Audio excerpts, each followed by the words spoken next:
Chapter 1: The Age of Sparks. The 18th century was an age enthralled by wonders. Cabinets of curiosity lined the halls of aristocratic homes, filled with seashells, taxidermied creatures, and delicate scientific instruments gleaming under candlelight. Among these marvels, nothing captured the collective imagination quite like electricity. In London and Paris, itinerant lecturers toured fashionable salons with glass globes and silk belts, assembling their equipment with theatrical precision. A turn of the crank produced a crackling hum as static charge accumulated in Leyden jars, those squat glass vessels wrapped in foil that could store a tremor potent enough to startle even the most composed observer. Guests lined up to experience the mysterious force firsthand. A gentleman might offer his fingertips to the conductor, gasping as a spark leapt to his skin. A lady, her silk gown rustling, might recoil in delighted fright. This was not only parlor amusement. Underneath the spectacle lay a genuine sense that something profound was being uncovered, an invisible power that seemed to obey laws, yet defied full comprehension. Natural philosophers speculated that electricity might be a form of fluid, a subtle ether capable of penetrating matter and animating life. If lightning could shatter trees and electrify air, perhaps a gentler form of this force circulated within the human frame. In 1730, Stephen Gray demonstrated that electricity could be transmitted over distance by suspending a young boy on silk cords and charging him so that objects approached his hand would leap toward it. Audiences marveled at the boy's hair standing on end and scraps of gold leaf clinging to his fingers. Gray himself sensed that the implications ran deeper than entertainment. Here, before their eyes, was proof that bodies conducted electricity. The leap from demonstration to therapy would not be long in coming. Soon, across Europe, physicians began to wonder whether the same shocks that made hair stand erect might also reawaken failing limbs. They reasoned that if nerves carried signals between the brain and body, and if electricity could trigger involuntary motion in the dead limbs of frogs, then perhaps it could also restore motion in the living. In France, Jean Jalabert experimented with applying static charges to a locksmith who had suffered paralysis in one arm. To the astonishment of observers, the man reportedly regained some movement. Though modern historians debate how much of this effect was suggestion or natural recovery, the case fired imaginations. Accounts of galvanic cures began to circulate, and the notion of electricity as a vital remedy took hold. By mid-century, electrical machines had become almost fashionable medical devices. Physicians acquired them as symbols of modernity and learning. Some installed elaborate apparatus in their consulting rooms, with polished brass electrodes and glass wheels that spun under the hands of attendants. Patients sat in padded chairs, sleeves rolled back, while an operator turned the crank to generate a tingling current. The experience was unlike any other treatment. Neither the bitterness of herbal drafts nor the sting of the lancet, but something new and uncanny, invisible yet undeniably felt. Pamphlets advertised electricity as a universal remedy, promising relief for ailments as diverse as gout, melancholy, deafness, and digestive complaints. While skeptics raised eyebrows at such sweeping claims, many patients reported improvements, whether from the treatment itself or the conviction that they were witnessing the future of healing. In cities and towns, the promise of electric therapy grew into a small industry. Even the language of medicine began to change, borrowing terms from the lexicon of physics. Physicians spoke of electrical fluid, of charging the system, and of restoring equilibrium in the body's hidden currents. The idea that disease might be caused by a deficiency or excess of this force seemed no stranger than the old doctrines of humors and vapors. In Italy, Giovanni Aldini advanced these theories further. Building on the experiments of his uncle, Luigi Galvani, Aldini traveled Europe demonstrating how electric currents could make the limbs of freshly severed heads and torsos convulse. Though grim, these displays reinforced the conviction that life itself might be electrical in essence. If a jolt could stir inert flesh, what could it do for living patients? This mingling of curiosity, hope, and fear gave the new therapy a unique place in 18th century medicine. It was a discipline poised between science and spectacle, a practice as much about the drama of demonstration as about genuine understanding. But the age of sparks had only begun to reveal its potential. In the chapters ahead, we will trace how this fascination evolved from curiosity to earnest clinical pursuit, how doctors refined their instruments, cataloged their successes, and struggled to separate true efficacy from illusion. For a brief moment in history, electricity seemed poised to transform the art of healing forever. Chapter 2: The Physicians of the Electrical Societies. By the 1750s, the spectacle of electricity had begun to migrate from salons and lecture halls into more formal circles of medical practice. Learned societies across Europe devoted themselves to the study of its properties, believing they were uncovering a principle as fundamental to life as air or water. From London to Leipzig, these associations drew together physicians, instrument makers, philosophers, and the curious nobility, all determined to investigate how the subtle force could be harnessed to heal the body's disorders. The London-based Medical Society of Electricity, founded in the mid-18th century, was among the earliest and most active. Its members convened in well-appointed chambers, their gatherings marked by the crisp rustle of linen coats and the glint of polished brass devices arrayed along long oak tables. Here, practitioners compared notes on protocols, how long to apply a charge, whether to employ the Leyden jar or a friction machine, and how best to observe patients' reactions without appearing merely theatrical.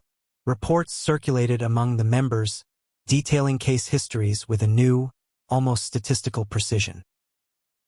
One such report concerned a woman suffering from hysterical paralysis, a condition that had confounded the usual regimen of bloodletting and poultices. Over the course of several sessions, she was seated on a wooden stool isolated from the ground by glass feet. A large conductor was brought near her outstretched hand while an assistant slowly charged the Leyden jar. At the moment of discharge, a bright spark jumped across the gap, and the patient cried out as her limb convulsed. In the days that followed, she claimed partial relief of her symptoms, prompting the attending physician to declare the experiment a success. This blending of demonstration and treatment became a hallmark of the new electrotherapy. Patients were both subjects of study and witnesses to modernity, their experiences carefully chronicled for the next society meeting. In Paris, the Société Royale de Médecine began to sponsor similar investigations. French physicians, steeped in Cartesian philosophy, were drawn to the notion that electricity might be the animating principle Descartes had once theorized, a force transmitted through delicate filaments to govern all bodily motion. To test this idea, practitioners devised more elaborate apparatus.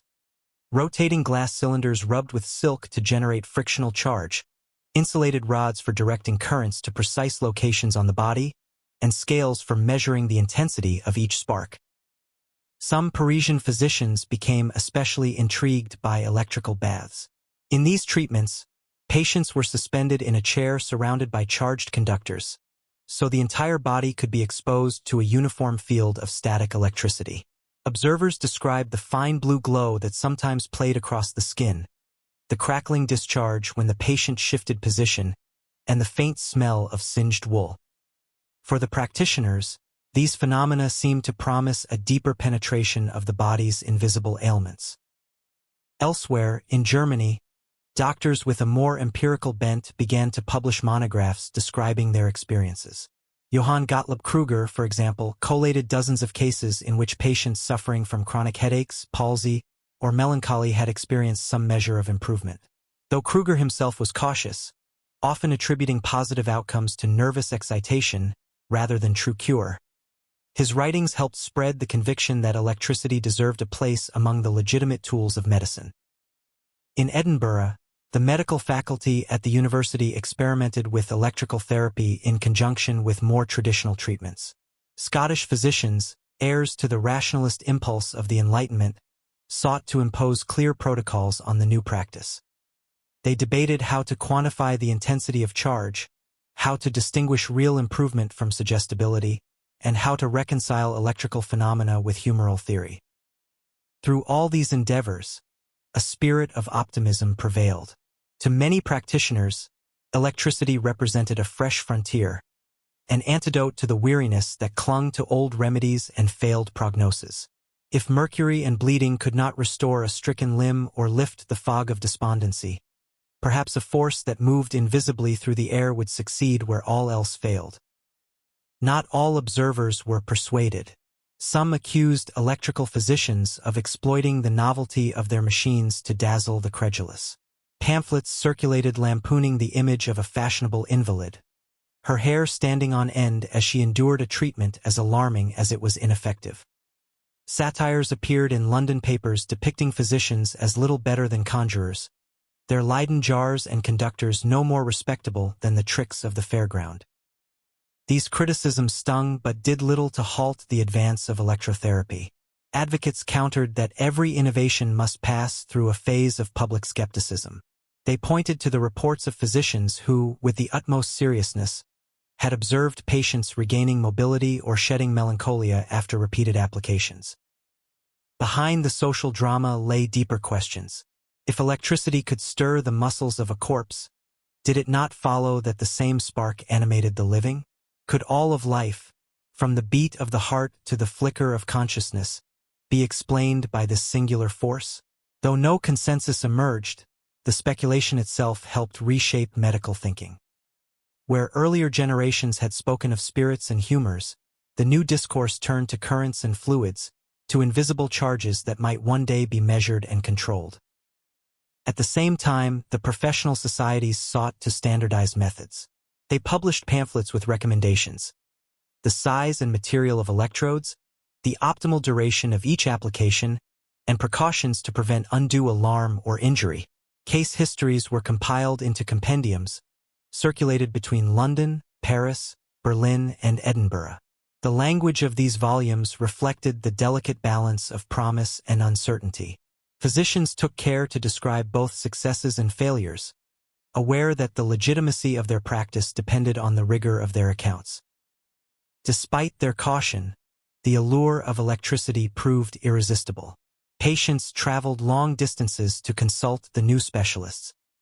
In some cities, private clinics opened that promised relief from nearly every ailment: insomnia, rheumatism, paralysis, by means of carefully applied shocks. Though the charges were often mild, the effect on the imagination was powerful. A patient leaving such a session might feel invigorated by more than the mere discharge, the conviction that she had glimpsed the medicine of the future. By the final decades of the century, the physicians of the electrical societies had transformed what began as a parlor amusement into an organized, if still experimental, branch of medical practice. Their reports, instruments, and demonstrations laid the groundwork for more systematic inquiries that would follow. Electricity had entered the therapeutic lexicon, not merely as a curiosity, but as a force that might, in time, unlock the secrets of the living body. And while much of the early optimism would be tempered by later scrutiny, the ambition of these physicians would echo through the history of medicine, inspiring generations to search for healing in the hidden currents of nature. Chapter 3: The Instruments of the Healers. In the dim rooms where electricity was applied to human ailments, a particular kind of hush prevailed. It was the quiet of anticipation, of curiosity, of the unspoken hope that a flicker of blue fire might succeed where tinctures and bleeding bowls had failed.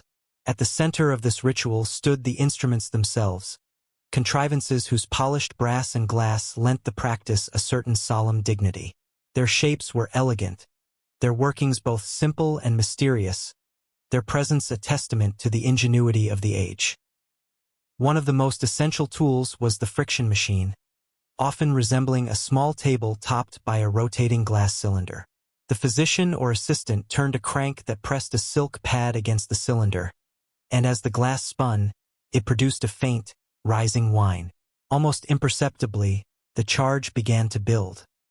The operator's free hand might hover over a brass conductor, watching for the first glimmer of the spark.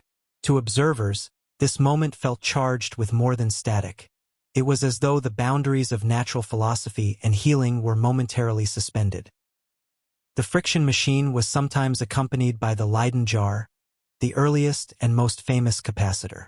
These small glass vessels, lined inside and out with foil, stored the charge until the physician was ready to release it. He would draw a slender rod from the jar stopper, positioning it a hair's breadth from the patient's skin. A pop, a flash, and the energy leapt forward, startling but rarely painful. Patients described the sensation as a shivering along the nerve pathways, a tingling that lingered like the memory of a dream.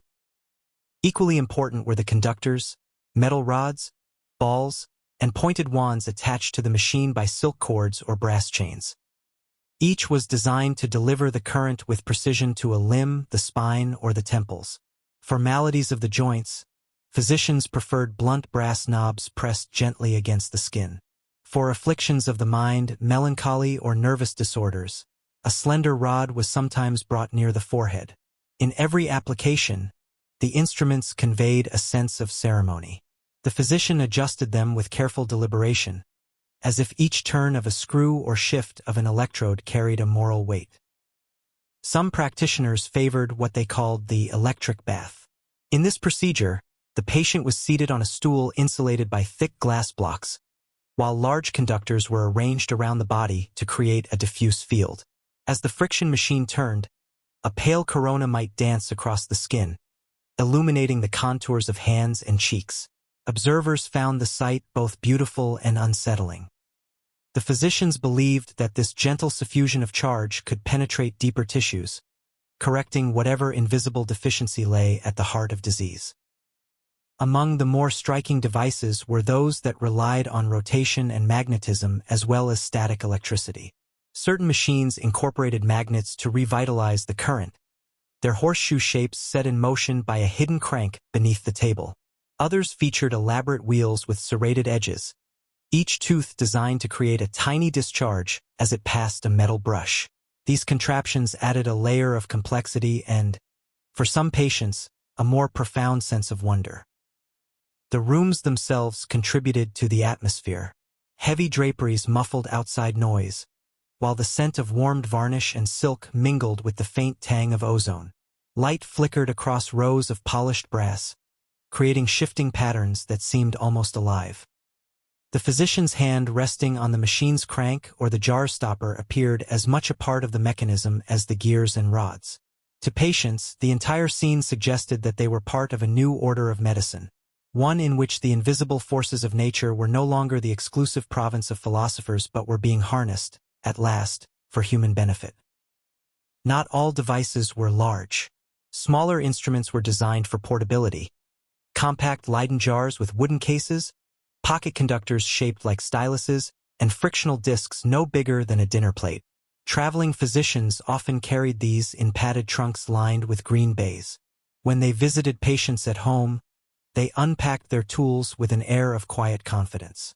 Even in the modest parlors of provincial towns, the ritual unfolded the same way. The gentle hum of the rotating glass, the anticipatory hush, the quick spark that seemed to contain the promise of recovery. These instruments required careful maintenance. The glass cylinders had to be cleaned regularly to remove the residue of perspiration and dust. The silk pads were dusted and sometimes perfumed, not only to preserve them but to reassure patients that the operation was both hygienic and refined. Physicians often employed assistants whose sole duty was to polish the brass and ensure the mechanisms ran smoothly. In this way, the treatment room resembled both a laboratory and a stage, each performance predicated on the readiness of every shining part. While the power of these devices was sometimes overstated in advertisements and pamphlets, their operation was undeniably impressive. A well-made friction machine could produce enough charge to lift small objects or ignite a strip of paper. When used therapeutically, however, the goal was seldom such dramatic effect. Instead, the current was moderated to a level thought sufficient to stimulate without causing harm. The delicate balance of intensity and duration occupied many pages of correspondence between physicians, each letter revealing the tension between caution and ambition. Over time, certain practices became codified. Physicians learned to observe the patient's complexion, heartbeat, and demeanor before and after each treatment. They recorded the interval between applications, the strength of the charge, and any changes in symptoms. These records, often kept in ledgers bound in calfskin, formed the basis of early clinical studies. In their meticulous entries, one finds both a belief in progress and an acknowledgement of uncertainty. No matter how precise the instruments, the human body remained an unpredictable recipient. The instruments themselves, however, stood as unambiguous symbols of the Enlightenment's faith in reason and experiment. They embodied the conviction that nature's hidden forces could be measured, controlled, and applied. Even when results fell short of expectation, the gleaming machines retained their power to fascinate. To patients and physicians alike, they were reminders that medicine was no longer confined to the slow alchemy of herbs and bloodletting, but had begun to embrace the possibilities of the unseen and the instantaneous. And so the healers of the 18th century turned their brass cranks, adjusted their electrodes, and watched for the flicker of blue light across the patient's skin. Each spark carried with it the hope that, in harnessing the restless energy that crackled between glass and brass, they might finally discover the secret currents that governed life itself. Chapter 4: The Patients Who Dared the Current. In the long corridors of Europe's burgeoning hospitals and the quieter chambers of private practice, the promise of electrical treatment drew a particular kind of patient, those who had exhausted other remedies, those whose ailments defied explanation, those willing to endure an unfamiliar shock in search of relief. Some arrived driven by desperation, others by curiosity, but all carried with them the secret hope that this new force, invisible yet undeniable, might succeed where tinctures and leeches had failed. The casebooks of the time record these encounters with a studied formality. Beneath the formal language, however, one can still glimpse the raw human longing for reprieve from suffering. A woman of 43, described as afflicted with persistent melancholy, presented herself in London, her posture stooped, her eyes dulled by years of disappointment. The physician, after making polite inquiries, directed her to be seated upon the insulated stool. As the friction machine began its steady whir, she closed her eyes, hands resting lightly upon the brass conductor. When the first spark leapt across the gap, she started, but did not withdraw. She returned 3 times over the following weeks, and each visit was noted in the ledger with the same spare words: "No remarkable improvement." Other patients fared better. A man from the provinces, his left arm rendered nearly useless by palsy, consented to a course of treatment involving daily charges to the affected limb. Observers recorded the scene in detail: the solemn adjustment of the conductors, the physician's hand upon the polished crank, the faint scent of warmed varnish rising in the still air. Over the span of several sessions, the patient reported a tingling sensation that gradually evolved into fleeting moments of motion. Though partial, this restoration was hailed by the practitioner as a triumph, and in subsequent pamphlets, the case was cited as evidence of electricity's restorative potential. There were others, men and women afflicted by nervous disorders, migraines, paralysis of unknown origin. Their experiences were as varied as their ailments. Some found the treatments invigorating, others merely bewildering. One woman, tormented by insomnia, described the sessions as a kind of ritual. Each evening she entered the treatment chamber, where the shadows flickered across the brass fittings. She would sit quietly as the operator turned the machine, listening to the low whine grow into a higher pitch. When the conductor touched her wrist, the sparks snapped through her veins like an echo of distant thunder. Whether this sensation calmed her nerves or simply exhausted her, she could not say, but she continued to return, believing that in the quiet after each discharge, some measure of peace might be found. The physicians, for their part, attempted to maintain an air of steady detachment. They recorded each observation, complexion, pulse, complaints, in ledgers whose pages would later form the basis of public lectures and published treatises. To the patients, the experience was more than data collection. It was a journey to the threshold of something new, where suffering might be met not with bleeding bowls and bitter powders, but with a force that crossed the gap between metal and flesh in a flash of blue. Certain hospitals began to reserve rooms for electrotherapy alone. In Paris, one ward was outfitted with friction machines positioned in alcoves draped with heavy curtains, providing a measure of privacy. The furnishings were spare but clean. A wooden chair with insulated feet, a small table for the physician's notes, a shelf lined with glass jars and coiled wires. Patients waited in an antechamber where the faint scent of ozone drifted through the air. Some read pamphlets describing the marvelous effects of electrical cures. Others sat with folded hands, staring at the closed door as if it marked the boundary between hope and disappointment. Among these patients were the truly destitute, those admitted without means to pay, whose ailments had grown so severe that any remedy, however novel, seemed worth attempting. Their presence lent the enterprise an air of gravity. When a man crippled by years of hard labor was seated before the machine, the physician's polished demeanor softened. The operator's hand, guiding the conductor to the knotted shoulder, paused a moment longer in an unspoken gesture of compassion. For all the formality of the setting, there remained a shared recognition that suffering was the common element, that the flicker of electricity was only the latest in a long procession of attempted salves. In some instances, treatments extended over months. A record from Edinburgh details the case of a young man whose legs had failed him after a fever. For 90 days, he presented himself each morning to the clinic. The ritual never varied. The measured turning of the crank, the faint hum, the quick crack as the spark leapt to his skin. Though he never regained the full strength of his limbs, he spoke of feeling less confined within his body. Whether this was the result of the therapy itself or the conviction that something was being done, something modern and extraordinary, was a question left unasked. At times, skepticism intruded upon the proceedings. Visitors to the clinics sometimes whispered that the charges were too mild to effect genuine change, that the patients were more captivated by novelty than cured by science. Physicians countered that any innovation must withstand the scrutiny of cautious minds. In pamphlets and lectures, they insisted that the success of electrotherapy lay not in any single case but in the accumulation of evidence over time. Each spark, each ledger entry was a step toward understanding. And so the patients continued to arrive.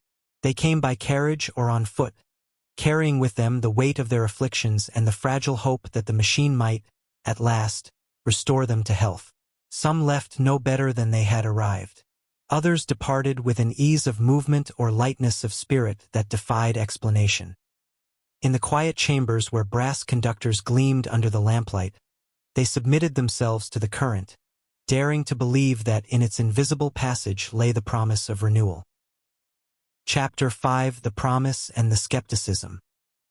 As the 18th century advanced, the glow of optimism surrounding medical electricity continued to spread through salons, lecture halls, and clinics. Physicians published treatises extolling the virtue of their methods, and newspapers carried stories of miraculous recoveries. Yet alongside this enthusiasm, an undercurrent of skepticism grew stronger. Observers questioned whether the flickering spark could truly relieve suffering or whether its influence belonged more to the imagination than to the body. The divide was visible in nearly every European city. In London, the Royal Society hosted demonstrations where carefully selected patients were seated on insulated chairs, conductors poised just above their skin. When the charge leapt across, some onlookers murmured approval while others folded their arms, unimpressed. The physicians overseeing these sessions often found themselves forced to defend not only their procedures but the very notion that electricity possessed therapeutic power. Pamphlets appeared with grand titles promising proof that electricity could cure paralysis, hysteria, and melancholy. Their pages brimmed with case studies, each more confident than the last. A woman whose sight had failed after childbirth reportedly recovered her vision after a series of shocks to the temples. A laborer rendered mute by a fall regained his speech when a Leyden jar was discharged near his throat. These stories circulated widely, kindling hope among the afflicted and provoking suspicion among the cautious. Skeptics pointed out that many of these cures lacked consistency. If electricity could restore movement to one patient, why did it fail another with precisely the same affliction? In Edinburgh, a physician who kept meticulous records noted that for every successful treatment, there were several more in which no change occurred. He warned against what he called the contagion of credulity, the tendency to see improvement where none existed simply because the treatment was so novel. The public fascination with electrotherapy sometimes bordered on spectacle. Enterprising practitioners arranged public demonstrations, charging admission to witness the application of the mysterious force. Audiences crowded into rented halls to watch patients flinch and shiver as conductors were brought close. Some found these displays persuasive. Others regarded them as little more than performance. Caricatures appeared in broadsheets, showing fashionable ladies swooning in their chairs while physicians in periwigs solemnly cranked their machines. Yet even the critics conceded that something was happening when electricity touched the flesh. The spark was undeniable. The tingling sensation was real. What remained uncertain was whether these phenomena could be harnessed in a way that conformed to the rigorous demands of medicine rather than the looser expectations of curiosity. In Paris, the debate played out within the Société Royale de Médecine. Some members, inspired by Cartesian philosophy, were convinced that electricity might be the very principle of life. Others insisted that no evidence justified such claims. The tension between these factions shaped the Society's publications, which alternated between cautious endorsement and carefully worded disclaimers. They urged their colleagues to proceed with an open mind but also to resist the temptation of premature certainty. Part of the challenge lay in the difficulty of measurement. Unlike a tincture, whose dose could be weighed, or a poultice, whose ingredients were listed in recipes, electricity defied precise quantification. Physicians debated how best to describe its intensity, by the size of the spark, the speed of the discharge, or the degree of sensation it produced. Without a standard, one practitioner's mild treatment could be another's intolerable shock. This lack of consistency fueled the critics' arguments. They observed that many patients improved for reasons that had nothing to do with electrical currents: the attention of a caring physician, the confidence inspired by a novel procedure, or the natural ebb and flow of disease. In London, one pamphlet compared electricity to mesmerism, suggesting that both relied less on any physical principle than on the human tendency to believe in the unseen. Nevertheless, the promise of electricity remained powerful. For the afflicted, it represented not only a treatment but a glimpse of the future. They looked upon the friction machines and Leyden jars as evidence that medicine was entering an age of discovery, one in which suffering need not be accepted as inevitable. Even the skeptics, in their more candid moments, admitted that the electrical experiments forced physicians to think more deeply about the nature of the body and the hidden forces that governed it. Some practitioners tried to bridge the divide. They proposed systematic studies with standardized instruments and carefully controlled observations. They argued that only by embracing the methods of natural philosophy, repetition, measurement, comparison, could electrotherapy be separated from mere enthusiasm. Though their efforts would lay the groundwork for future disciplines, in the 18th century such ambitions remained largely aspirational. And so the debate persisted. In the same city, a physician might apply electricity to a paralyzed limb while, across town, another warned that the practice was little better than quackery. Patients continued to arrive, hopeful or skeptical in equal measure, willing to place themselves at the threshold of this strange experiment. In quiet treatment rooms and crowded lecture halls alike, the spark leapt across the gap between brass and skin, carrying with it not only a physical charge but the weight of all that it symbolized: progress, doubt, curiosity, and the restless search for relief. Whether the promise of electricity was destined to endure or to fade, no one could yet say. But in that moment, with the faint smell of ozone lingering in the air, it felt as though the future of medicine might be flickering just beyond the conductor's tip. Chapter 6: The Theories of Vital Force. In the late 18th century, as electricity spread from the realm of curious demonstration into the practice of healing, it collided with the philosophical question that had preoccupied physicians and natural philosophers for generations. What animates the living body? The spark that leapt from conductor to flesh seemed, to many, less an external stimulus than a glimpse of life's own hidden mechanism. In the halls of universities and the private studies of learned men, debates flourished over whether electricity was simply an instrument or the very principle that sustained existence. The notion of a vital force, some essence that animated tissues, distinguished the living from the inert, had deep roots. Earlier thinkers had spoken of anima or spiritus, forces that defied reduction to matter alone. But the demonstration that electricity could trigger muscular contraction even in the limbs of a corpse was a revelation that suggested these ancient intuitions might be grounded in a measurable phenomenon. For the first time, the question of life's animating principle seemed susceptible to experimental inquiry rather than speculation. One of the most influential proponents of this perspective was Luigi Galvani, an Italian anatomist whose work in Bologna would help define the field that came to be called animal electricity. Galvani observed that when he applied a spark to the nerves of a dissected frog's leg, the limb twitched as though still alive. He believed he had discovered intrinsic electrical currents flowing within living tissue, a vital fluid distinct from the ordinary electricity produced by friction machines. To many, this idea offered a tantalizing unification of physiology and the physics of charge. Galvani's theories quickly reached the philosophers and physicians of Paris and London. In lecture halls and pamphlets, his experiments were described in vivid detail. Some enthusiasts proclaimed that the mystery of life itself was on the verge of surrendering to reason. They imagined that disease, too, could be redefined as a failure or imbalance of this vital current, which could be restored by carefully applied charges. Not all agreed.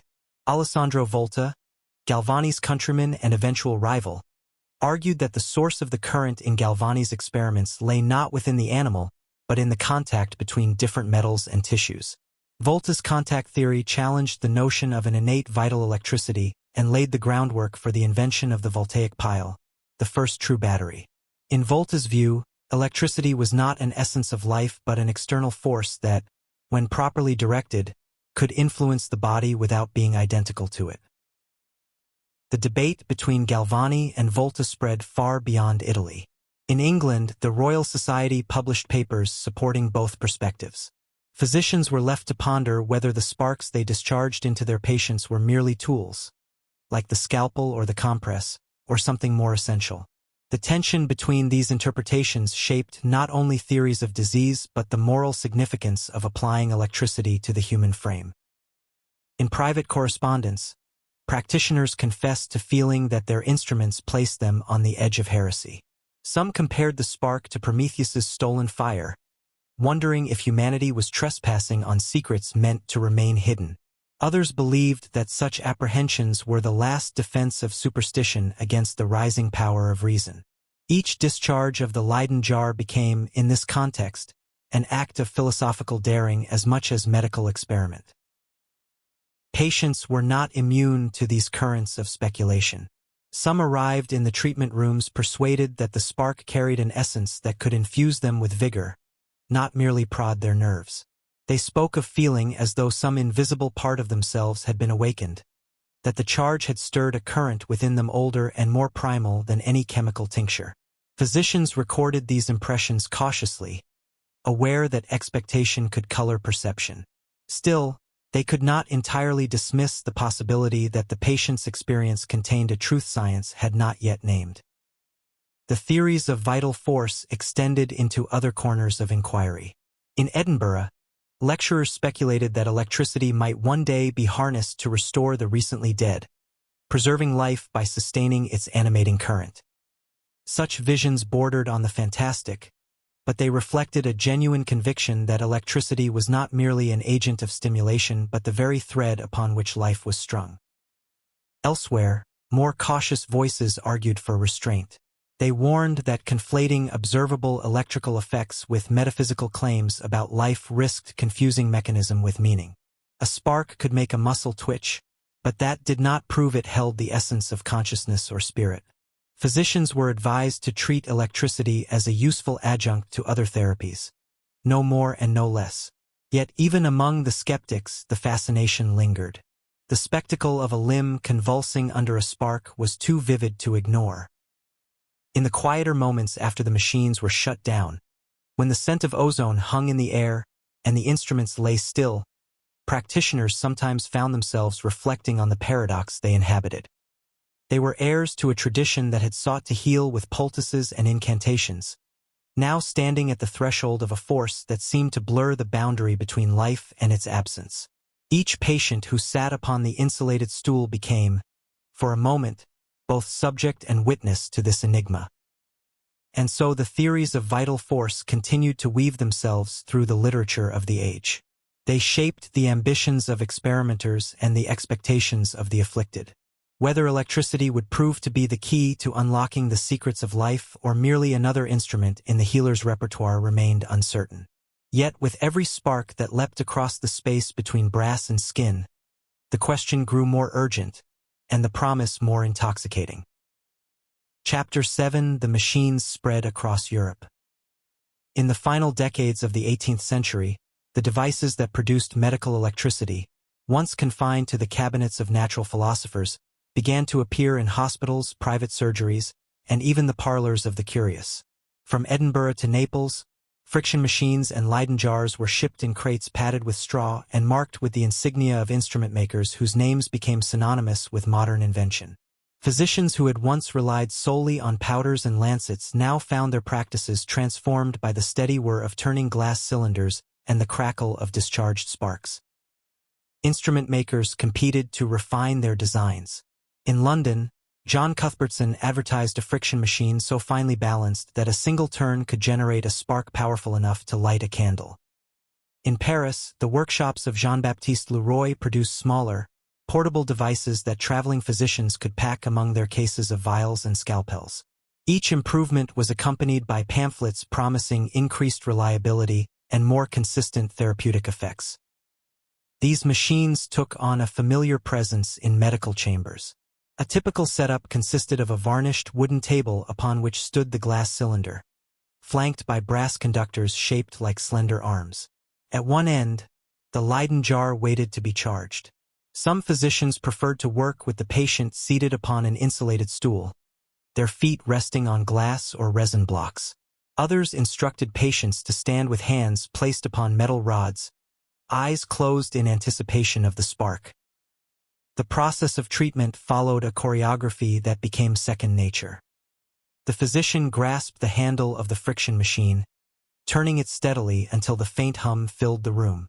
An assistant might press a finger to the conductor, testing the buildup of charge, or watch for the first glimmer of blue at the contact point. When the moment arrived, the spark leapt across, snapping against the skin with a sound that some compared to the crack of a small whip. In Paris, hospitals set aside entire chambers for electrotherapy. Patients waiting in adjoining rooms listened to the whir and crackle that had come to symbolize the promise of progress. Some watched in fascination as the previous patient emerged, rubbing an arm or flexing stiff fingers. In Vienna, physicians published reports of treatments for gout, partial paralysis, and chronic pain, noting that the machines seemed to succeed as often by inspiring hope as by delivering measurable physical change. Traveling lecturers carried smaller friction machines across the countryside, arranging demonstrations in town halls and private homes. The arrival of such a lecturer was often announced in the local papers. An exhibition of the electrical apparatus with illustrations of its efficacy in restoring health. On the appointed day, chairs were arranged in rows before a table draped in velvet. Attendees paid a modest fee to witness the spectacle. Copper rods raised above patients' heads, sparks dancing in the dim light, the physician solemnly explaining each step in the procedure. Not every practitioner embraced electricity with equal fervor. Some remained skeptical of claims that the machines could heal anything from palsy to melancholy. Yet even they found themselves compelled to acquire the instruments, if only to avoid appearing backward in the eyes of patients who expected modern remedies. The presence of a friction machine in the consulting room became a signal that the physician was engaged with the latest discoveries, part of the vanguard of enlightened medicine. The machines themselves were objects of fascination. Children peered through the windows of instrument shops, watching craftsmen polish brass fittings or fit glass cylinders to their wooden frames. Wealthy patrons occasionally purchased devices for their own curiosity, displaying them among globes, telescopes, and cabinets of minerals. A friction machine became a symbol not just of healing but of participation in the broader enterprise of rational inquiry. In correspondence between physicians, discussions of technique and theory mingled with practical concerns. How often should treatments be repeated? How long should the charge be maintained? What degree of discomfort was acceptable in pursuit of relief? Such questions underscored that, despite the air of certainty in public demonstrations, medical electricity remained an evolving practice. Observations were shared in letters and journals, each new case adding a thread to the growing tapestry of electrical medicine. By the dawn of the 19th century, the spread of these machines had become so widespread that one Parisian commentator remarked it was impossible to walk a single boulevard without passing a shop window displaying some gleaming instrument of the art. For all the skepticism that lingered, electricity had embedded itself in the imagination of Europe as a force that might, with time, become indispensable to the care of the sick. Yet even as the machines multiplied, the question remained whether their promise could be separated from the enthusiasm that surrounded them. Physicians continued to debate whether the spark itself carried curative properties or merely stirred the patient's belief in recovery. Patients, meanwhile, continued to place themselves before the polished conductors, seeking relief in the meeting of metal and flesh, electricity and hope. And so the machines spread, their presence transforming the practice of medicine and the expectations of those who entrusted their bodies to the current. In the stillness before each spark, there hovered a sense that something more than experiment was unfolding, a glimpse, perhaps, of the future that lay just beyond the next discharge. Chapter 8: The Surgeons and the Showmen. As the popularity of medical electricity swelled, the boundaries between legitimate practice and theatrical display began to blur. Surgeons, with years of study and apprenticeships behind them, sometimes found themselves vying for attention with itinerant showmen who carried portable friction machines and promised instant relief from every known affliction. In tavern halls and rented parlors, the line between healer and performer grew ever more indistinct. The showmen were often clever men, adept at reading the hopes of their audiences. They traveled with wagons packed with gleaming brass instruments, their arrival announced by bill posters promising demonstrations of the celestial fluid that conquers pain. Inside, the air smelled faintly of burning oil and ozone. Onlookers paid coins to watch the spectacle, each demonstration designed as much to dazzle as to persuade. A young assistant might hold up a frog's leg, its muscles convulsing under a spark, while the showman declared that this same force would heal stiff limbs, sluggish hearts, and melancholy minds. Respectable physicians watched these exhibitions with distaste. They argued that true medical practice relied on careful observation and sober judgment, not performance. Yet in private, many acknowledged the uncomfortable truth. Patients who came to their consulting rooms often expected a show of their own. They wanted to see the spark leap across the conductor, to hear the snap of discharge, to feel that something powerful had happened. It was not enough to whisper theories of subtle currents. Patients wanted evidence, even if only in spectacle. In London, the tension came to a head when a well-known surgeon published an open letter condemning itinerant demonstrators. He accused them of preying on desperation, of offering illusions in place of true remedy. The showmen, for their part, responded with pamphlets of their own, mocking the arrogance of the gentlemen in their fine offices. They claimed that their practice reached the common people who could not afford the fees of established doctors. Amid this rivalry, the machines themselves became symbols of both progress and charlatanism. In Paris, a physician who treated members of the aristocracy kept a friction machine polished to a mirror finish, ensuring it gleamed under candlelight when visitors arrived. A few streets away, a showman operated a battered device whose glass cylinder had been mended with pitch, yet he drew crowds just as large. To the public, the difference between them was not always clear. The confusion was compounded by the language used to describe the practice. Pamphlets from reputable physicians spoke of medical electricity, while the showman preferred phrases like the universal remedy or the celestial fire. Both camps invoked the authority of natural philosophy, quoting the same experiments and referring to the same pioneers. Gray, Muschenbroek, Franklin. The dispute, then, was not over whether electricity worked, but who possessed the right to apply it and claim its successes. Patients found themselves caught between these competing claims. Some recounted genuine relief after treatment with the showman's devices, while others felt only disappointment. Physicians could not always explain why one patient improved while another did not, and this uncertainty allowed the showman to flourish. As long as no clear standard existed, any confident voice could declare itself an authority. Yet, even among the most skeptical practitioners, curiosity lingered. Reports continued to appear of cases in which electricity accomplished what poultices and tinctures could not. A woman whose hands had been clenched in palsy for years opened her fingers after a series of treatments. A man crippled by gout managed to walk with assistance. These stories, though not universal, were difficult to dismiss. The same spark that animated a frog's leg in the showman's hall sometimes kindled genuine hope in a patient's heart. The period also saw an emerging class of respectable lecturers who tried to bridge the gap between surgeon and showman. They hired large rooms and conducted demonstrations that blended scientific exposition with performance. Audiences paid to attend, but the proceeds funded further research. These lecturers saw themselves as educators, determined to rescue electrotherapy from the taint of spectacle while still satisfying the public's fascination. As the machines spread and the rivalries deepened, the question of regulation arose. In some cities, medical societies proposed licensing requirements to distinguish trained practitioners from itinerant demonstrators. But enforcement proved elusive.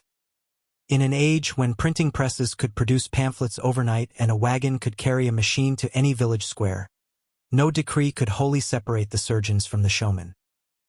The patients who flocked to treatments rarely cared about the controversies.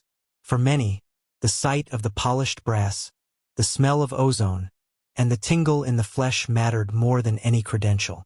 They came seeking relief, and wherever they found it, be it in the consulting room of a gentleman physician or the parlor of an enterprising showman, they were content to believe. Thus the machines became a common thread, linking learned societies and country fairs, academic lectures and midnight exhibitions. Each spark that leapt across the conductor held the same promise, no matter who wielded it.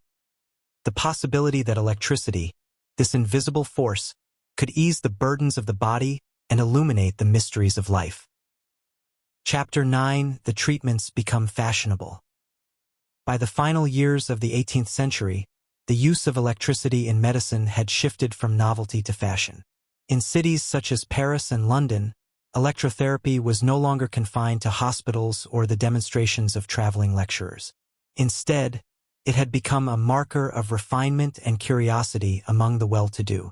To sit upon an insulated stool in a private salon and receive the attentions of a carefully dressed physician with a polished machine was, for some, an experience as much social as therapeutic. Accounts from this period describe elegant drawing rooms transformed into chambers of experimentation. Chandeliers glowed above tables draped in velvet. Guests arranged themselves on chairs while the host presided over the proceedings, offering a polite invitation to observe or participate. The friction machine occupied pride of place, its brass conductors gleaming in the candlelight, a silent promise of both modernity and spectacle. Ladies and gentlemen of leisure spoke of the invigorating sensation that accompanied each discharge. A mild spark across the skin became a topic of conversation to be recounted over supper or in letters to distant relatives. Some described a tingling along the nerves that left them with a feeling of clarity and renewed strength. Others spoke of a pleasant warmth that lingered long after the apparatus was returned to its cabinet. In these gatherings, the line between entertainment and treatment blurred almost entirely. Physicians who moved among polite society found themselves performing delicate negotiations, projecting seriousness and knowledge, yet never appearing too severe. After all, many guests had come as much to see as to heal. The devices, with their whirring glass and sparks leaping between conductors, provided a visual drama that no tincture or poultice could rival. Fashionable journals began to publish essays praising the benefits of mild electrification. Columns appeared recommending a brief course of treatment to banish fatigue, sharpen the senses, or lift melancholy. In certain circles, a physician's skill with the friction machine became a measure of sophistication. To be seen in the care of an adept practitioner was to signal one's modern sensibility and embrace of enlightened methods. Meanwhile, instrument makers were quick to seize upon this enthusiasm. They advertised elegantly finished machines tailored for private use. Small friction devices, scaled for portability, were sold to households eager to display their participation in the latest discoveries. Manuals, bound in gilt-edged volumes, explained in detail how to administer a measured shock to the temples or spine. Even those with no formal training could become, in a modest way, their own physicians. The salons where these treatments unfolded were places of contradictions. In one corner, a guest might be reading a new volume of poetry. In another, a lady held out her hand as the physician brought the conductor near, a tiny blue spark leaping to her skin. Murmured observations mingled with laughter and the occasional startled gasp. For many, it was less the promise of cure than the thrill of participating in a scientific ritual that made the experience irresistible. Even so, some practitioners remained wary of trivializing the power they wielded. They warned that the application of electricity, however genteel the setting, still demanded caution and respect. Overly vigorous charges, they cautioned, could inflame the nerves or exhaust the patient's vitality. In the eagerness to embrace the fashionable, it was all too easy to forget that the same spark that provoked a gentle thrill could, if misapplied, become a source of distress. Yet caution rarely deterred enthusiasm. When letters arrived from correspondents abroad reporting new experiments or unexpected cures, the salons buzzed with speculation. It was said that in Vienna a man's deafness had been relieved by a course of electrification. In Berlin, a woman long confined to bed had regained the strength to walk. Each story, whether proven or exaggerated, added to the sense that a new era of medicine was unfolding before their eyes. Some critics lamented that electricity had become a fad rather than a disciplined art. They feared that its reputation would suffer as frivolous uses proliferated. But others argued that even this social embrace was a sign of progress. What began as the pursuit of natural philosophers had now entered the lives of ordinary people, transforming not only how illness was treated but how health itself was imagined. In time, the novelty would wane. New theories and discoveries would rise to claim attention. But in these years, to summon a spark from polished brass and watch it dance across human skin was to touch, if only for a moment, the promise of mastery over nature's hidden forces.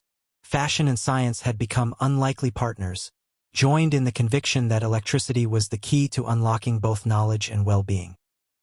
And so the treatments became fashionable, their practice woven into the fabric of polite society.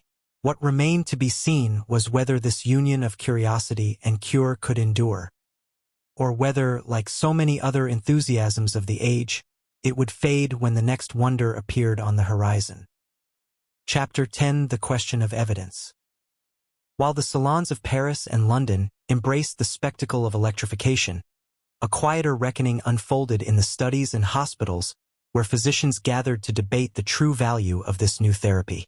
For every glowing testimonial, there remained the persistent question: was there evidence that electricity healed, or had the allure of novelty clouded sound judgment? Medical societies convened special committees to examine the accumulating case records. In thick leather-bound volumes, clerks compiled details of patients treated for paralysis, gout, melancholy, and convulsions. Observers documented the strength of the charge, the frequency of application, the precise location of the conductors on the body. Each page was an attempt to impose method on what sometimes felt like a field still governed by intuition. Reports varied widely. Some physicians described remarkable recoveries. A man who had lost all movement in his right arm found that, after a dozen treatments, he could lift a spoon to his lips. A woman who had endured constant headaches claimed that the pain evaporated after a single session. Yet other accounts ended with the same quiet note: no improvement observed. In these contradictions, one could read both the hope and the uncertainty that defined the era. Skeptics pointed out that few experiments included controls or comparisons. Without rigorous study, how could anyone distinguish true cures from temporary reprieve or the power of suggestion? The term placebo had not yet entered common usage, but the idea was already present in the minds of the cautious. Perhaps it was belief itself that moved the limbs and soothed the pain, not the spark. In Edinburgh, a respected surgeon named William Cullen undertook a systematic investigation. He treated a series of patients in controlled conditions, meticulously recording every outcome. When his findings were published, they painted a sobering picture. While some benefits could not be denied, Cullen concluded that electricity was no universal panacea. Its effects appeared unpredictable, varying not only between patients but between sessions with the same individual. This conclusion did little to quiet the public's enthusiasm. Newspapers continued to print stories of miraculous recoveries, and patients still crowded waiting rooms to experience the tingling current. Yet among physicians, Cullen's report set off a wave of reflection. Those who had embraced electrotherapy without reservation began to moderate their claims. Some withdrew their advertisements altogether, wary of promising results they could no longer guarantee. Despite the controversies, interest in the deeper principles of electricity only grew. Natural philosophers pointed out that its very unpredictability hinted at forces not yet understood. The Leyden jar and friction machine were tools of exploration as much as treatment. Each spark was both a therapy and an experiment, a brief illumination of nature's hidden laws. To the patients themselves, the debate over evidence often seemed remote. For them, the question was simple. Had the treatment brought relief? If so, it mattered little whether the physicians could fully explain why. Those who had suffered for years were willing to grasp any promise of improvement, however uncertain the science behind it. In this climate, practitioners began to adopt a more cautious rhetoric. Pamphlets and public lectures now emphasized that electricity was to be applied judiciously, that not every condition could be improved by its agency. The most reputable physicians warned against indiscriminate use, reminding audiences that no treatment should be pursued without careful observation. Still, the fascination persisted. New experiments were devised to test the boundaries of electricity's power. Could it restore hearing? Could it rouse the unconscious? Could it slow the advance of palsy? In the meeting rooms of medical academies, these questions inspired heated debate. Each argument returned to the same essential tension, the gap between what practitioners witnessed and what they could prove.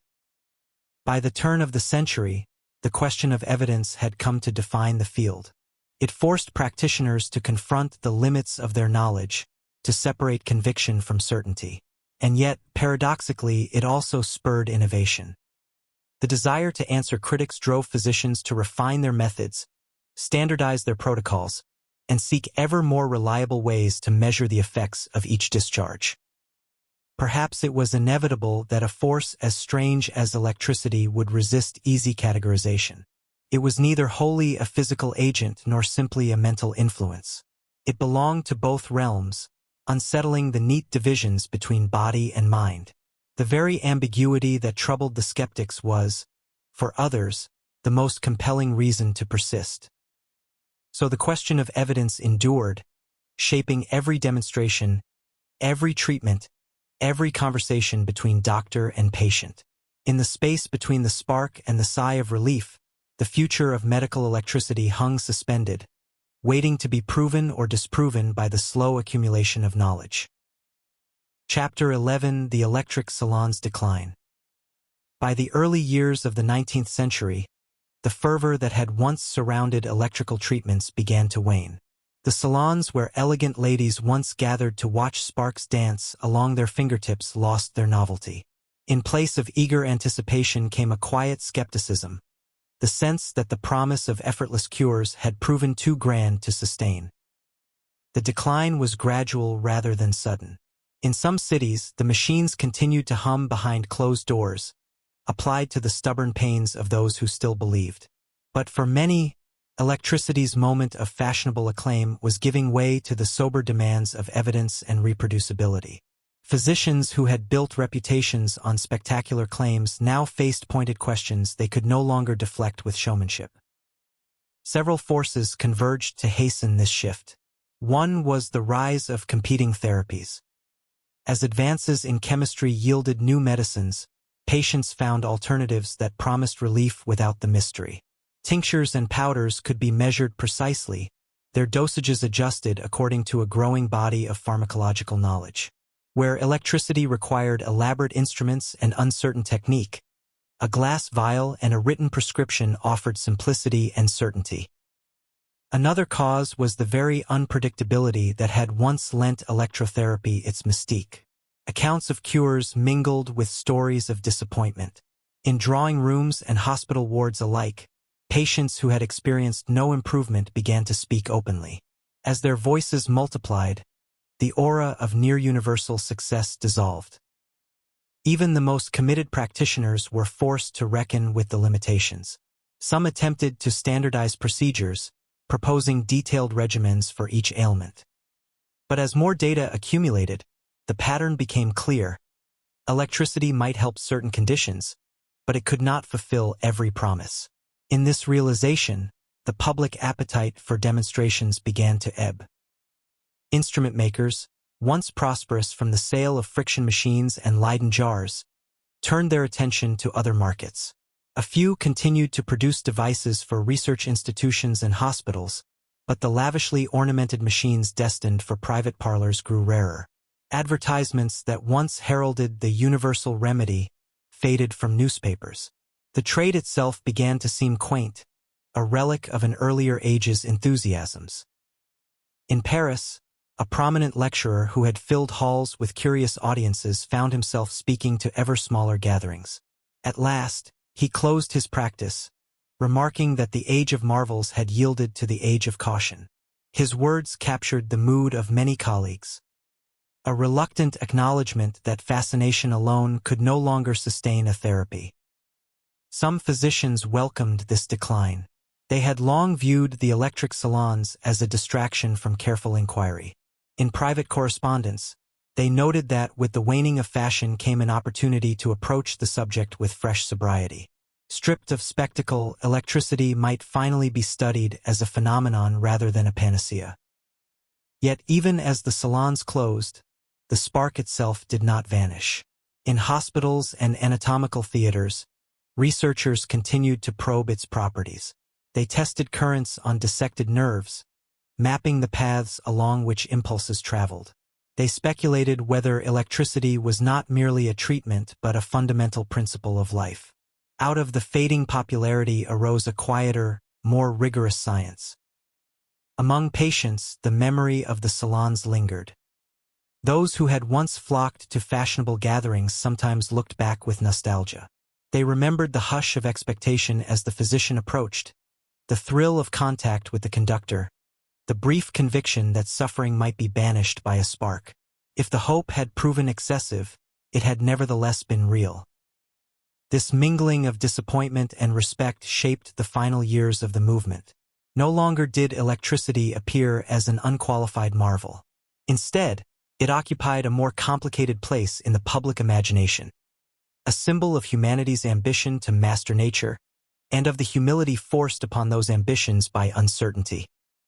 In time, the great salons were repurposed for other entertainments. Friction machines gathered dust in cabinets or were dismantled for parts, but a few remained, preserved as curiosities. Visitors who saw them years later would pause to imagine the evenings when the spark was the height of fashion and to wonder whether those who believed in its power had been gullible or merely hopeful. The decline of the electric salons was not an end, only a transformation. Out of their twilight emerged new questions and experiments. In quieter laboratories, away from the gaze of fashionable society, the true nature of electricity continued to unfold, patiently, methodically, beyond the reach of passing trends. Chapter 12: The Rise of Galvanism. As the salons dimmed and the friction machines fell out of favor, a different current of discovery gathered strength in European laboratories. The decline of fashionable electrotherapy did not diminish curiosity about electricity itself. Instead, it cleared space for more disciplined investigation. From this new spirit of inquiry emerged galvanism, a field that would recast electrical experimentation as the foundation of modern physiology. Galvanism took its name from Luigi Galvani, an Italian physician whose observations in the 1780s set the stage for a profound shift.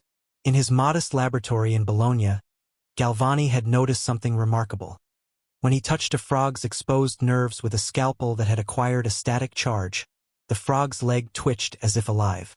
Intrigued, he repeated the experiment under varying conditions, and each time, the spark seemed to animate the lifeless muscle. Where others had seen electricity as an external agent, a force applied to the body, Galvani proposed that it was a property of living tissue itself. This animal electricity, he argued, was an intrinsic power that coursed through nerves and animated muscle. In making this claim, he shifted the conversation away from temporary therapeutic applications toward a deeper question. What if life itself depended on electric forces? Word of Galvani's work spread quickly through the academies of Europe. Natural philosophers and physicians alike sensed that his observations might unlock secrets long hidden.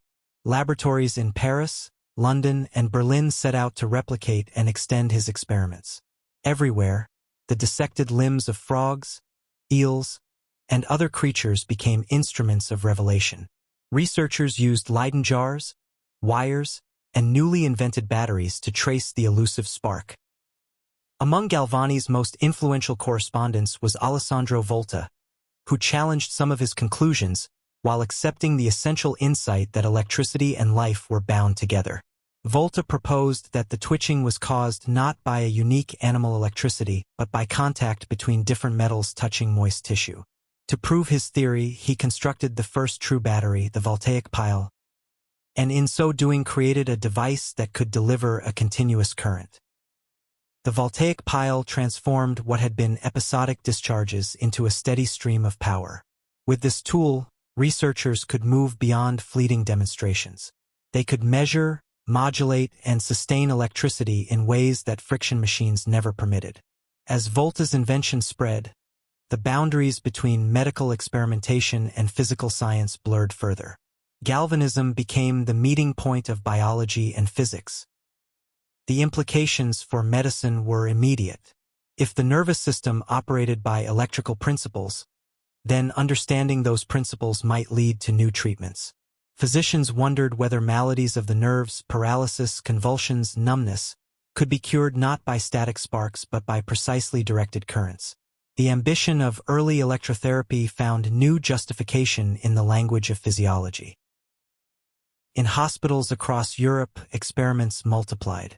Some practitioners applied voltaic currents to patients with chronic pain, hoping to interrupt the pathways of sensation.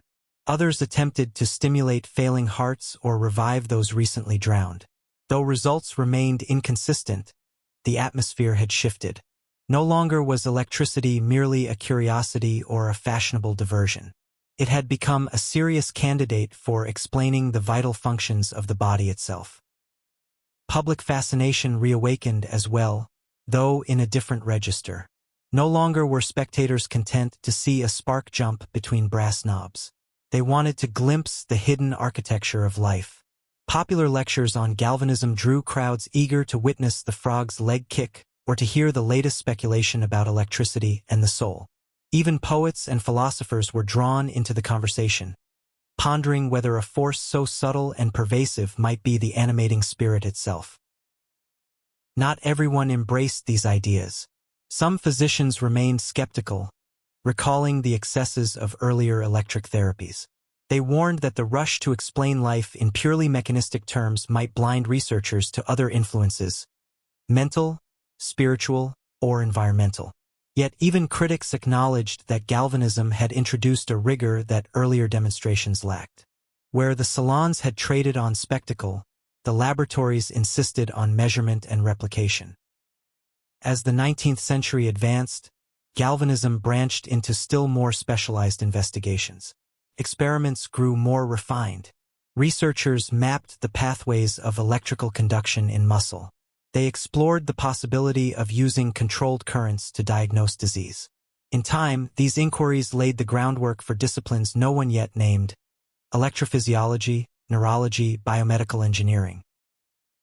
It was a paradox that the decline of public enthusiasm for electrotherapy had given rise to a more profound engagement with electricity's role in life itself. Out of fading fashion emerged lasting science. In laboratories illuminated by candlelight and charged by the steady current of the voltaic pile, the question that had begun with sparks in darkened salons found new and more enduring form. What is the true nature of the vital spark? Chapter 13: The Medical Establishment Divided. By the early decades of the 19th century, electricity had carved out a strange place within the world of medicine. It had passed from theatrical wonder to fashionable remedy, then from popular fad to rigorous inquiry. But even as galvanism established itself within laboratories and philosophical circles, the broader medical establishment remained deeply divided. Some practitioners embraced its promise with cautious optimism. Others, wary of past overreach and uncertain of future gains, rejected it as a distraction from tried and tested methods. The heart of the division lay in what medicine was expected to be. For centuries, it had relied on observable symptoms, anatomical dissection, and chemical remedies. The rise of electrical theory introduced a different model, one that was invisible, difficult to measure, and rooted in abstract principles of energy, charge, and conduction. To some physicians, this shift was unsettling. If the body was to be understood in terms of currents and circuits, what then of humors, organs, or blood? In the medical schools of Vienna and Edinburgh, debates unfolded in lecture halls and journals. Professors divided themselves into camps. Some argued that electrotherapy must be integrated into formal training, citing its physiological underpinnings and experimental promise. Others maintained that it lacked the reliability necessary for clinical use. Patients deserve treatments with proven efficacy, not speculative interventions based on unproven theories. Part of the skepticism stemmed from lingering memories of the electrical salons. The association between electricity and spectacle lingered uncomfortably. Conservative physicians feared that embracing electrotherapy might revive the perception of medicine as showmanship rather than science. They called for restraint and demanded peer-reviewed studies, rigorous trials, and long-term outcomes. Without these, they argued, electricity had no place beside surgery, pharmacology, or sanitation. But advocates for medical electricity countered with growing evidence from clinical observation. In Paris, practitioners described improved circulation in frostbitten limbs following low-current stimulation. In Berlin, galvanic therapy had been used to restore partial motion to patients with facial paralysis. In London, case studies emerged showing a reduction in nerve pain after systematic application of directed current. These were not miracles, they were slow, limited improvements, but they suggested that electricity used carefully could alter bodily functions. Public institutions began to reflect this cautious interest.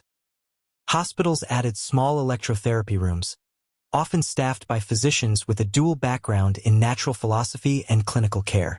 There, patients with chronic conditions, rheumatism, sciatica, and neuralgia, underwent experimental treatments.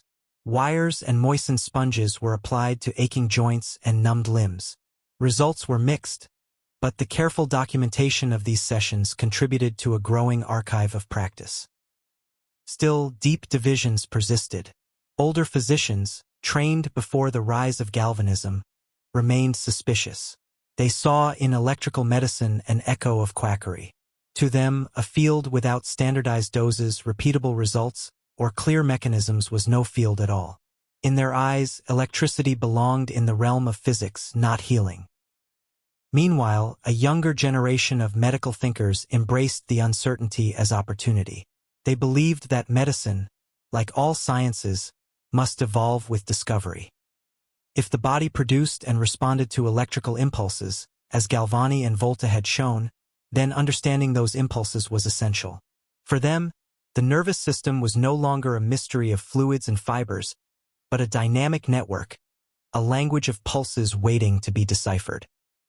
This new perspective was not confined to academia. It appeared in the design of instruments themselves. Early galvanometers allowed physicians to detect subtle bioelectric signals. New forms of batteries were created to deliver steady, controllable currents for therapeutic use. Electrodes were refined to reach deeper tissues with greater precision. With each innovation, the line between medical tool and scientific apparatus blurred. Yet for all its promise, medical electricity remained on the margins. It lacked the wide-scale institutional support enjoyed by surgery or pharmacology. It had no standardized curriculum, no national guidelines. Physicians who specialized in electrical treatment often did so at personal risk, navigating a landscape of uncertain results and professional skepticism. Despite this, a quiet transformation was underway. Hospitals in Germany, France, and the United Kingdom began to collect larger datasets. Reports circulated within specialized societies. Conferences hosted lectures on electrodiagnosis. And while mainstream textbooks still relegated the subject to the back chapters, its presence was undeniable. The profession was changing not through revolution, but through persistence. Looking back, it was this period of division that laid the groundwork for future breakthroughs. In resisting premature acceptance, skeptics demanded higher standards. In refusing to abandon the field, advocates built those standards brick by brick. Between them, they forged the conditions under which electricity would one day find its rightful place. Not as miracle or menace, but as part of the body's deep and complex language. Chapter 14: Electricity and the Mind. As the 19th century advanced, the study of electricity turned increasingly to the most elusive territory of all, the human mind.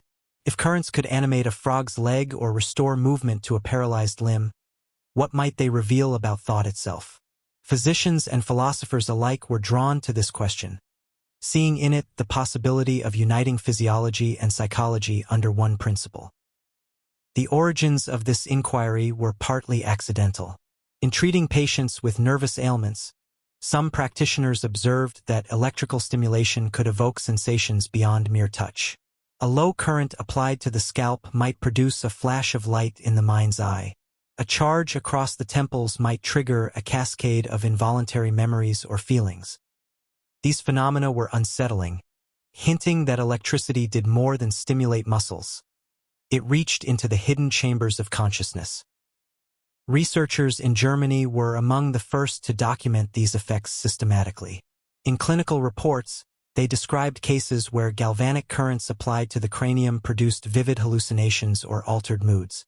Though the results were inconsistent, they suggested that the brain's functions, sensation, perception, emotion, were electrical in nature. This possibility was both exhilarating and troubling. It promised an objective basis for mental phenomena that had long seemed ineffable. At the same time, it raised philosophical questions that few were prepared to confront. If thoughts arose from electrical impulses, what became of the soul? If moods could be induced by a battery, what did that say about free will? In Paris, a physician named Duchenne de Boulogne pursued these mysteries with relentless curiosity. His experiments involved applying localized electrical currents to the faces of patients, observing how the muscles contracted to produce expressions of fear, joy, sorrow. He believed that by cataloging these reactions, he could map the physiological basis of emotion. His illustrated atlas of facial expressions became a milestone in both medicine and art, its images unsettling in their precision. While Duchenne explored the mechanics of feeling, others wondered whether electrical therapy might offer relief for mental illness. Cases of melancholia, hysteria, and mania were treated experimentally with controlled currents. Some patients reported temporary improvement, while others experienced only discomfort or confusion. Despite these uncertainties, the conviction grew that electricity held the key to unlocking the mind's disorders. In London, similar experiments unfolded under the supervision of physicians who kept meticulous records. A young woman afflicted by hallucinations was subjected to daily electrical stimulation in hopes of calming her visions. Though her symptoms eventually receded, it was unclear whether the improvement owed anything to the treatment. Yet the case was cited in lectures and journals as evidence that electrical intervention deserved further study. Beyond therapeutic use, electricity began to shape theories of cognition itself. The idea that thoughts were electrical signals traveling along neural pathways took hold. It aligned with discoveries in animal physiology, where researchers traced conduction from nerve to muscle with instruments of increasing sensitivity. What had begun as speculation gained weight as each experiment added a layer of evidence. These insights were not confined to medicine. Philosophers saw in them a new model of the mind, a system governed by currents rather than metaphysical forces. The implications rippled outward into debates about moral responsibility and human nature. If consciousness arose from electrical circuits, it could, in principle, be measured, influenced, perhaps even replicated. Such ideas hovered at the edge of acceptability, provoking both fascination and alarm. In the public imagination, electricity retained a dual image. On one hand, a healing force capable of restoring vitality. On the other, a subtle and potentially dangerous power that could disturb the mind's delicate balance. Newspapers carried stories of patients whose personalities seemed altered after electrical treatments, fueling both curiosity and fear. Hospitals and private clinics continued to experiment, but the mood had shifted. The promise of easy cures had given way to an appreciation of complexity.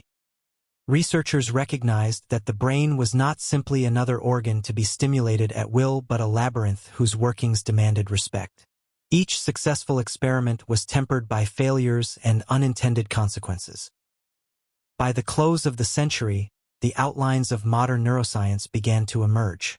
Instruments grew more sophisticated, methods improved, yet the essential mystery remained: how a sequence of electrical impulses gave rise to the richness of thought and feeling.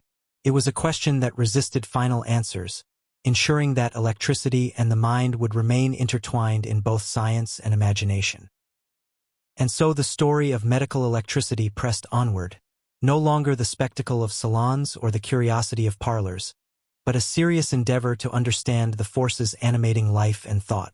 In that pursuit, physicians and philosophers alike glimpsed both the promise and the limits of human knowledge. Chapter 15: The Legacy and the Future. As the 20th century dawned, the story of electricity in medicine had become both a testament to human ingenuity and a cautionary tale. What had begun with static sparks dancing across fingertips had evolved into a discipline that touched nearly every corner of medical science. Yet for all its progress, the field remained marked by contradictions, part faith, part rigor, part imagination. In the decades after galvanism's first triumphs, the practice of electrotherapy was shaped by new technologies that surpassed the voltaic pile and Leyden jar. Batteries grew more compact and reliable. Induction coils allowed practitioners to deliver currents of precisely measured intensity. Early electrocardiographs captured the heart's rhythms as inked lines that traced a story no eye alone could see. These devices brought a precision that had long eluded the salons and parlors of the past. Hospitals across Europe and North America established dedicated departments of electrodiagnosis and therapy. Patients with paralysis, neuralgia, or mood disorders came seeking relief, and doctors now had protocols, currents measured in milliamperes, sessions timed by the minute, electrodes applied to carefully mapped locations. What once had been spectacle was now procedure. Yet even as electricity gained a foothold in serious practice, its limitations became clearer. Not every ailment yielded to galvanic intervention. Not every patient found comfort in the gentle buzz of current. While some cases reported success, numb limbs revived, pain lessened, heart steadied. Others ended in disappointment. This uneven record demanded a more measured understanding. In the realm of research, electricity's role in the nervous system became undeniable. With each passing decade, discoveries revealed how signals traveled along nerve fibers, how synapses modulated impulses, how electrical gradients governed every twitch of muscle. The dreams of Galvani and Volta, once derided as fanciful, found validation in the laboratories of electrophysiologists. What had begun as a curiosity was now the foundation of neurobiology. The influence of medical electricity extended far beyond treatment. In universities, it inspired a generation of thinkers to explore the boundaries between the living and the inanimate. Could artificial currents replicate life itself? Could machines one day restore lost function or replace failing organs? These questions, once the province of speculative fiction, became legitimate avenues of inquiry. The legacy of electricity also survived in subtler ways. The very notion that invisible forces could shape health transformed how people thought about disease. No longer was illness only a matter of imbalanced humors or contaminated air. It could be a failure of conduction, a breakdown in the hidden currents sustaining the body's order.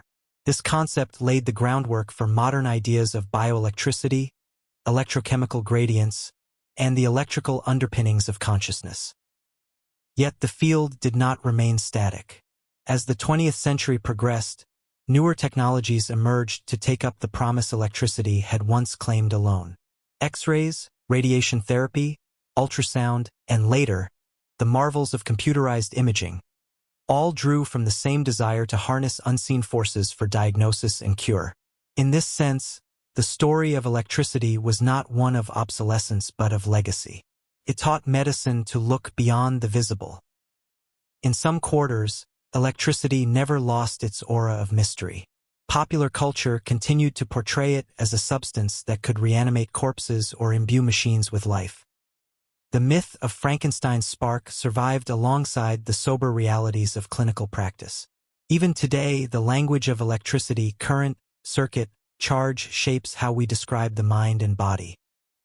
In modern hospitals, the descendants of those early devices hum quietly in every ward. Defibrillators reset failing hearts with a precisely timed shock. Deep brain stimulators ease the tremors of Parkinson's disease. Electroencephalographs trace the subtle waves of thought. In each case, the principle remains the same, that the body speaks a language of electricity, and that healing sometimes means learning to converse in that tongue.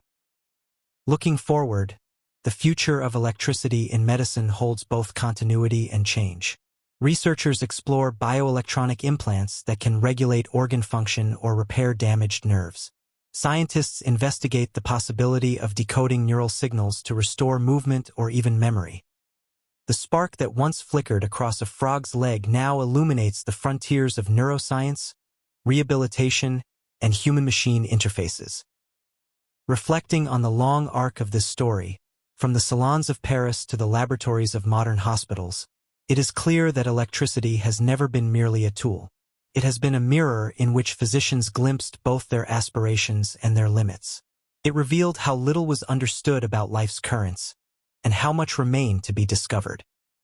The tale of electricity in medicine is not finished. Each generation has shaped it anew, testing its powers and questioning its claims. As long as the human desire to heal persists, so too will the search for forces, visible or hidden, that can ease suffering. In that search, electricity will always have a place. As a pioneer, a teacher, and a reminder of how curiosity can illuminate the darkness. Thank you for spending this time exploring the curious history of how electricity once promised to transform the art of healing. From the sparks of the first experiments to the quiet hum of modern machines, these stories remind us that discovery is often a winding path, full of hope, error, and wonder. If you enjoyed this journey into the hidden currents that shaped medicine, consider joining us again for more tales where science meets imagination. Until next time, may your curiosity remain bright and your questions never cease.